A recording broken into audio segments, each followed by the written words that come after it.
Welcome to my YouTube channel. आज मैं आपको क्लास 5th के लिए हिंदी का चैप्टर नंबर 13 पढ़ाऊँगी। साथ ही साथ इस पूरे ही चैप्टर के सभी क्वेश्चन आंसर भी लिखने बता दूँगी ताकि अलग अलग वीडियो देखकर आपको अपना टाइम वेस्ट ना करना पड़े। तो पढ़ना स्टार्ट करते हैं। बुक के पेज नंबर 103 पर चैप्टर नंबर 13 है, जिसका नाम है स्वामी की दादी। क्या नाम है चैप्टर का? स्वामी की दादी। तो बच्चों, ये जो चैप्टर है स्वामी नाम के एक छोटे बच्चे की कहानी है जो कि अपनी दादी से बहुत प्यार करता है और अपने खाली वक्त में दादी के पास बैठकर अपनी दादी को अपने दोस्तों के बारे में तरह तरह की बातें बताता है और दादी भी स्वामी को अपने मन की बातें बताती हैं। तो अभी आप चैप्टर पढ़ोगे तो आपको और अच्छे से समझ आएगा। तो बैठक और भोजन कक्ष के बीच। बैठक किसे कहते हैं? लिविंग रूम को, जिस जगह पर सोफ़ा रखा होता है, टीवी लगा होता है, सभी लोग एक साथ इकट्ठा होकर बैठते हैं। तो बैठक और भोजन कक्ष यानी कि जिस जगह पर हमारी खाने का बैठकर खाने का इंतज़ाम होता है, उस जगह पर। तो इन दोनों ही जगह के बीच में कम हवादार अंधेरी गलियारे की बंद सी कोठरी में स्वामीनाथन की दादी अपने सारे सामान के साथ रहती थी। कहाँ रहती थी स्वामीनाथन की दादी? लिविंग रूम और भोजन कक्ष के बीच एक पतला सा रास्ता था जहाँ पर कम हवा जाती थी। कम हवादार एक कमरा था और उस कमरे में स्वामी की दादी अपने सभी सामान के साथ रहती थी। उनका क्या क्या सामान था? उनके पास थी 5 दरियाँ थी, 3 चादरें थी। दरी किसे कहते हैं बच्चों? कपड़े की जो बुनी हुई मोटी सी चादर होती है ना, वो दरी होती है। तो उनके पास 5 दरियाँ थी, 3 चादरें थी, 5 तकिए थे। 5 तकियों वाला भारी भरकम बिस्तर था और पटसन के रेशे का बना एक वर्गाकार बक्सा था। बच्चों, पटसन एक तरीके का एक पौधा होता है जिसकी घास सूख जाती है, तो उस घास को सुखाने के बाद उससे चीज़ें वगैरह बनाई जाती हैं। तो उस पटसन के रेशे से बना हुआ एक बड़ा सा वर्गाकार स्क्वायर शेप का चौकोर बक्सा था उनके पास। इसके साथ ही लकड़ी का भी एक छोटा बक्सा था और लकड़ी के बक्से में उन्होंने तांबे के सिक्कों को रखा था, इलायची, लौंग और सुपारी को रख रखा था। सुपारी यानी कि छालियों को रखा था। रात के भोजन के बाद स्वामीनाथन दादी के पास उनकी गोद में सर रखे लौंग इलायची की गंध यानी कि खुशबू भरे वातावरण में अपने आप को बहुत प्रसन्न यानी कि खुश और सुरक्षित यानी कि सेफ महसूस कर रहा था दादी की गोद में लेटकर। और उसे इलायची और लौंग की खुशबू भी आ रही थी उस टाइम उनके कमरे में। बड़ी प्रसन्नता से भरकर स्वामी दादी से बोला, ओ दादी, तुम नहीं जानती राजम कितनी ऊंची चीज़ है। राजम कौन है? स्वामी का बेस्ट फ्रेंड है और राजम से स्वामी बहुत ज़्यादा प्रभावित था क्योंकि राजम एक बहुत बड़े पुलिस ऑफिसर का बेटा था। तो इसी वजह से स्वामी दादी से कहता है कि दादी, तुम नहीं जानती राजम बहुत बड़ी चीज़ है। उसने दादी को राजम और मनी की पहले दुश्मनी की बात बताई और फिर बाद में उन तरह दोनों की किस तरह दोस्ती हुई, ये कहानी भी सुनाई। तुम्हें पता है दादी, उसके पास सचमुच की पुलिस की वर्दी है राजम के पास। स्वामी ने कहा दादी से। स्वामीनाथन बोला तो दादी बोली, सच? उसे पुलिस की वर्दी क्यों चाहिए? दादी ने स्वामी से पूछा। तो स्वामी ने बताया कि उसके पिता पुलिस अधीक्षक हैं। अधीक्षक यानी कि प्रशासन के अधिकारी हैं। वे यहाँ की पुलिस के सबसे बड़े अफसर हैं। दादी ये बात सुनकर बहुत ज़्यादा प्रभावित हुई कि राजम के पिता बहुत बड़े पुलिस के अधिकारी हैं। उनका सच में काफ़ी बड़ा दफ्तर होगा, दादी ने कहा। फिर उन्होंने उन दिनों की कहानी भी राजम को सुनानी शुरू कर दी जिस टाइम पर स्वामीनाथन के दादाजी एक रौबदार सब मजिस्ट्रेट यानी कि जज हुआ करते थे, जिनके दफ्तर में पुलिस वाले कांपते हुए खड़े रहते थे। उनके डर से खूंखार डाकू तक भाग खड़े होते थे, यानी कि वो इतने बड़े जज थे कि उनसे बहुत बड़े बड़े डाकू भी डरा करते थे। दादी ने स्वामी को ये बात बतानी शुरू कर दी। स्वामीनाथन अधीर यानी कि बेचैन होकर उनकी कहानी के ख़त्म होने का इंतज़ार करने लगा क्योंकि वो अपनी बात अपनी दादी को बताना चाहता था, पर दादी ने अपनी कहानी सुनानी शुरू कर दी थी स्वामी को। लेकिन दादी बोलती ही गई, इधर उधर भटकती यानी कि बीच बीच में अटकती भी और अलग अलग समय पर घटी घटनाओं को गड़बड़ करती हुई यानी कि अव्यवस्थित करती हुई घटना के बारे में बातें उसको बताने लगी, आगे पीछे कर कर बातों को। अब स्वामी उनकी बातों से बहुत बोर हो गया, तो वो दादी से क्या बोला, बस काफ़ी है दादी। उसने रूखे यानी कि रूट तरीके से रूखे स्वर में कहा, मैं तुम्हें राजम के बारे में कुछ बताना चाहता हूँ। जानती हो उसे गणित यानी कि मैथ्स में कितने नंबर मिलते हैं? सारे नंबर मिलते होंगे, है ना? दादी ने पूछा। अरे नहीं, उसे 100 में से 90 मिलते हैं। दादी बोली, चलो अच्छा है, लेकिन तुम्हें भी मेहनत करके उसकी तरह नंबर लाने चाहिए। तुम्हें पता है, तुम्हारे दादा कभी कभी इस तरह से उत्तर लिखते थे कि परीक्षकों यानी कि जो परीक्षा में कॉपी चेक करते हैं, परीक्षकों को भी चकित यानी कि हैरान कर देते थे। ऐसे आंसर लिखते थे तुम्हारे दादा। दादी ने बताया स्वामी को, किसी सवाल का जवाब देने में वे दूसरों के मुकाबले 10वां हिस्सा लेते थे, यानी कि अगर कोई 10 मिनट लेता है किसी सवाल को करने में, तो वो उस सवाल का जवाब लिखने में सिर्फ 1 मिनट लेते थे।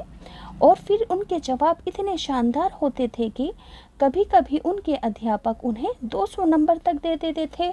यानी कि दादी बहुत बातों को बहुत बड़ा चढ़ा कर बता रही थी कि 100 में से तो 200 नंबर मिलने बच्चों पॉसिबल नहीं है, मगर वो स्वामी को बातों को बहुत बड़ा चढ़ा कर बता रही थी। जब उन्होंने एमए किया तो उन्हें बहुत बड़ा मेडल मिला था, यानी कि पुरस्कार मिला था।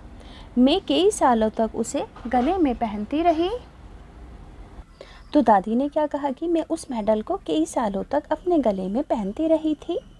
पता नहीं मैंने उसे कब उतारा। हाँ, जब तुम्हारी बुआ पैदा हुई। नहीं, तुम्हारी बुआ नहीं, तुम्हारे पिता जब पैदा हुए थे, याद आया। तब बच्चा 10 दिन का था। अरे नहीं, मैंने पहले ठीक कहा था, यानी दादी को याद नहीं था कि उन्होंने मेडल कब उतारा था। कभी वो कह रही थी बुआ के पैदा होने पर, कभी कह रही थी कि तुम्हारे पिता के पैदा होने पर। तुम्हारी बुआ ही पैदा हुई थी तब उतारा था। पता है वे मेडल अब कहाँ है? मैंने वे तुम्हारी बुआ को दे दिया था, और उस बेवकूफ़ यानी कि मूर्ख ने उसको गलवा कर 4 सोने की चूड़ियाँ बनवा ली थी, और वो भी इतनी मामूली सी चूड़ियाँ। मैं हमेशा कहती रही कि हमारे परिवार में उस जैसा महामूर्ख कोई नहीं है। यानी कि दादी बहुत नाराज़ थी क्योंकि उसने मेडल को गलवा कर चूड़ियाँ बनवा ली थी। अब बस भी करो दादी, स्वामी बोर हो गया था। तुम बेकार की पुरानी कहानियाँ सुनाती रहती हो। क्या तुम राजम के बारे में तुम नहीं सुनना चाहती? तो दादी बोली, हाँ बोलो दादी। जब राजम छोटा सा लड़का था तो उसने शेर मारा था। दादी बोली, सच? बड़ा बहादुर लड़का है। तुम ये बात मुझे खुश करने के लिए कह रही हो ना? राजम क्या बोला दादी से कि तुमने मेरी बात पर यकीन कर लिया, यानी कि तुम मुझे ये बात सिर्फ खुश करने के लिए कह रही हो। तुम्हें यकीन नहीं हुआ होगा। स्वामीनाथन ने बड़े उत्साह से शेर वाली कहानी बतानी शुरू की और कहा कि राजम के पिता एक जंगल में डेरा डाले हुए थे।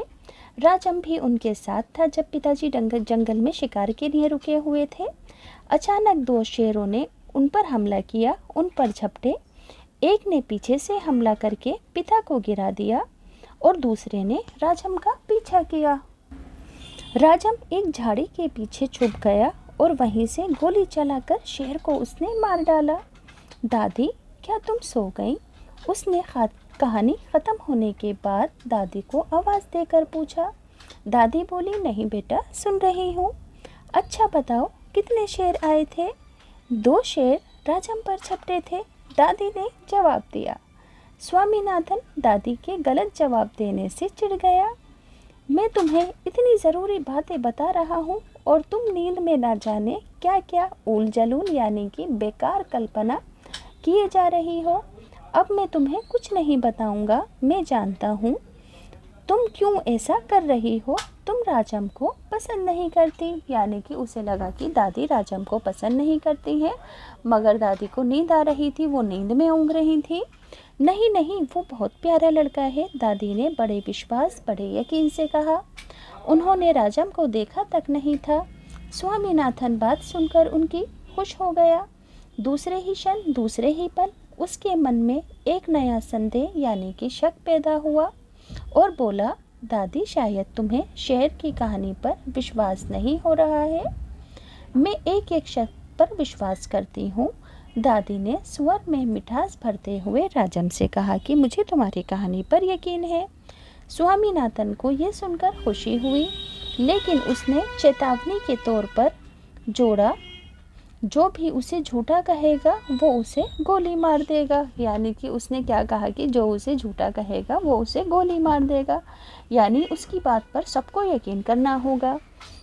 दादी ने भी उसकी बात का समर्थन किया, सपोर्ट की उसे, और हरिश्चंद्र की कहानी सुनाने का बात कही, जिसमें वचन का पालन करने के लिए, पालन यानी कि वचन को निभाने के लिए सिंहासन, पत्नी और बच्चे को उसने खो दिया था, और अंत में उसे सब कुछ वापस भी मिल गया था।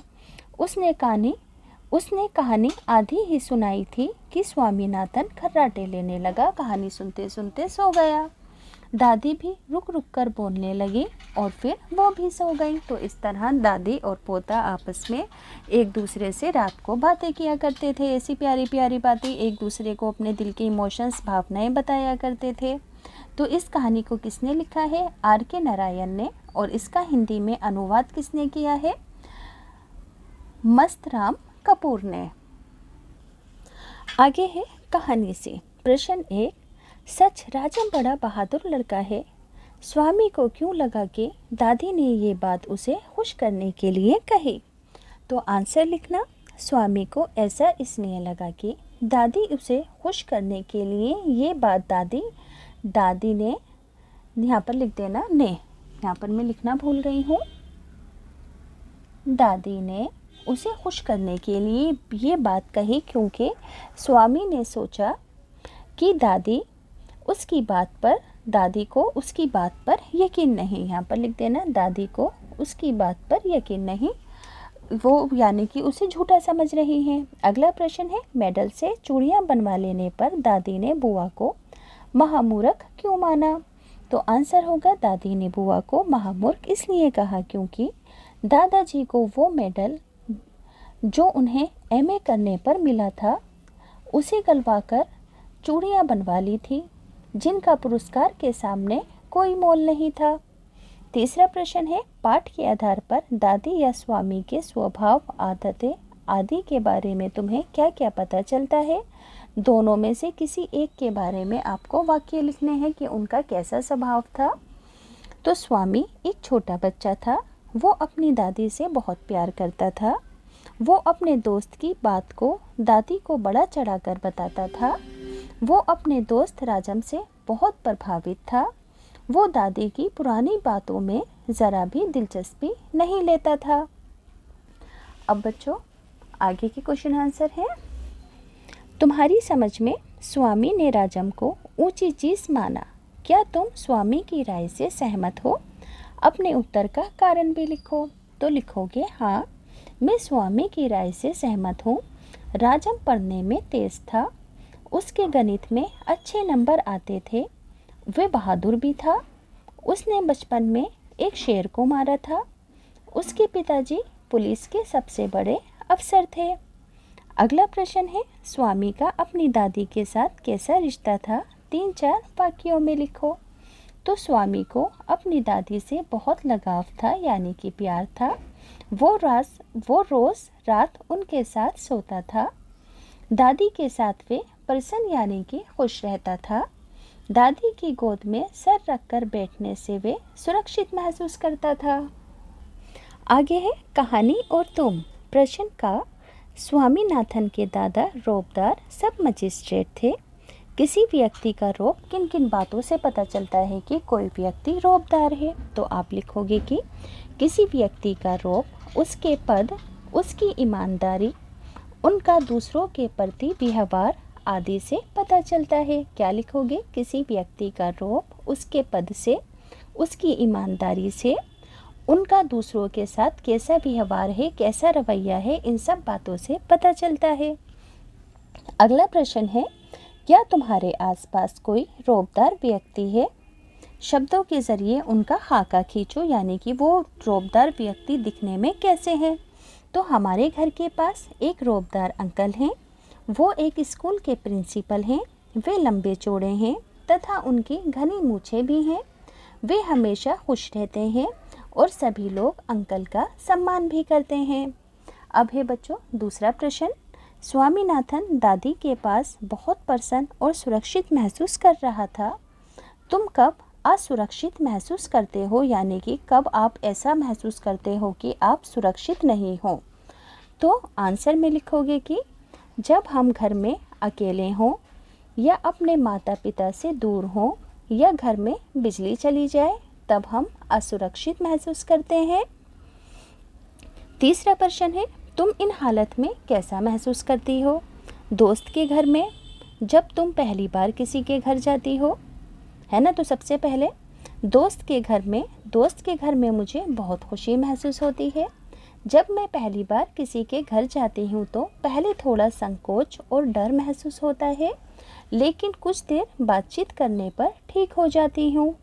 आगे है रेलगाड़ी या बस में सफ़र करने पर मुझे उल्टी आती है।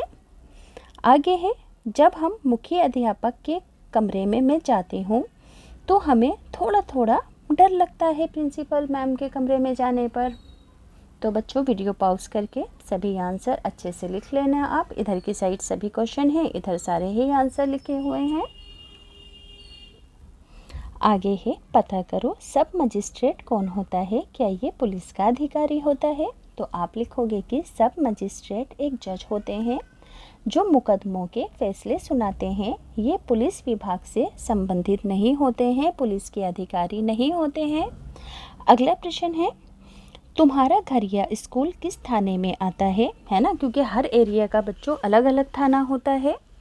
तो थाने में कौन से पद होते हैं, उन व्यक्तियों के नाम भी पता करने हैं आपको। तो आप लिखोगे कि हमारा घर सदर थाने में आता है। अगर आपका घर सिलमपुर में है तो आप लिखोगे कि सिलमपुर थाने में आता है, क्योंकि बच्चों हर एरिया का अलग अलग थाना बना होता है। थाने में SHO, इंस्पेक्टर, सब इंस्पेक्टर, हवलदार, सिपाही आदि होते हैं। अब यहाँ पर बच्चों थाने का नाम लिखना है आपको। थाने का नाम मैंने यहाँ पर लिख दिया है ऊपर, सदर थाना।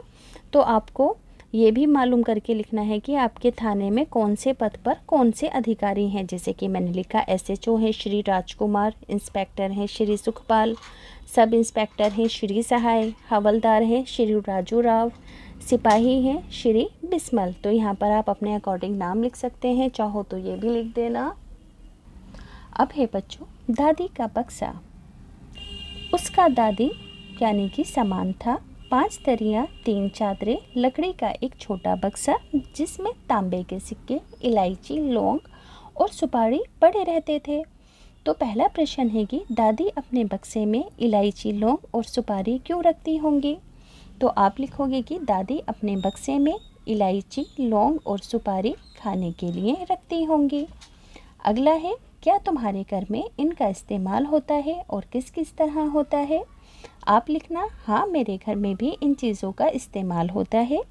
इलायची और लौंग का प्रयोग चाय और सब्जियां बनाने के लिए होता है और सुपारी को पान में डालकर खाया जाता है। तो बच्चों ये दोनों ही आंसर आप स्क्रीनशॉट लेकर याद से लिख लेना। इधर आपको क्वेश्चन दिखेंगे, इधर यहाँ पर आंसर लिखे हुए हैं। अगला प्रश्न है, तांबे के सिक्के बनाने के लिए किस किस धातु का इस्तेमाल किया जाता है? तो आप लिखोगे कि तांबे के सिक्के बनाने के लिए तांबा तथा लोहे का इस्तेमाल किया जाता है।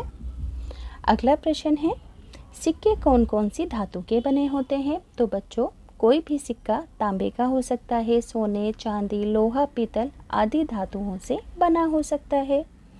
आगे है शब्दों की बात।